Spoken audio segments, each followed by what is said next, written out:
السلام عليكم، شلونكم شباب؟ إن شاء الله تكونوا بخير. شلون تحصل على هذول لاعبي البايرن ميونخ؟ سهلة جدا، بس يحتاج لها بعض الخطوات، لكن متابعة لا تزقوا. شباب، يحتاج تسوي حساب جديد وتخلي الدولة كوريا الجنوبية، فنجي ونحط كوريا الجنوبية. وين كوريا الجنوبية؟ أدور عليها وأرجع لكم. طبعا لقيت كوريا الجنوبية، ندوس لها التالي والتأكيد. تجينا صفحة يا أسطورتي. أنت يعني تسوي لك حساب جديد وتسوي هيجي نفس الشي. صورتي كابتن هاي. نسوي لك اصبر وهذا الاسم. بعد شلون شوف هذا، لا تلقوه الآن.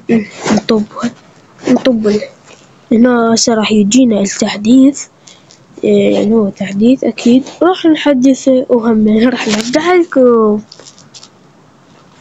يلا شباب، خلص عندنا التحديث، وهسه راح أطبلها وأعلمكم شلون تستلمهم.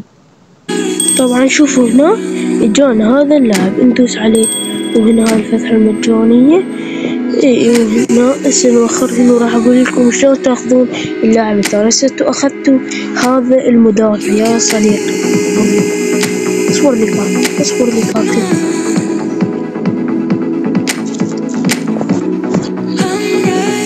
اخذت هذا اللاعب يا صديقي. هذا اللاعب انت اخذته، اوكي. فاحنا نريد بعد لاعب حتى يعني يصير اسطوري. سمعنا ناخذ يعني، اوكي. راح نروح وين؟ راح نروح على المباراة، ثم على الذكاء الاصطناعي، بعد راح تنتهي 12 ساعة.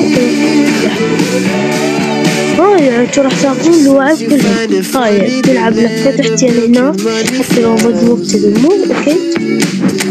حتى لو ضد مبتدئ، حتى لو مبتدئ تحدي الأسطورة بأي تشكيلة انت تريدها.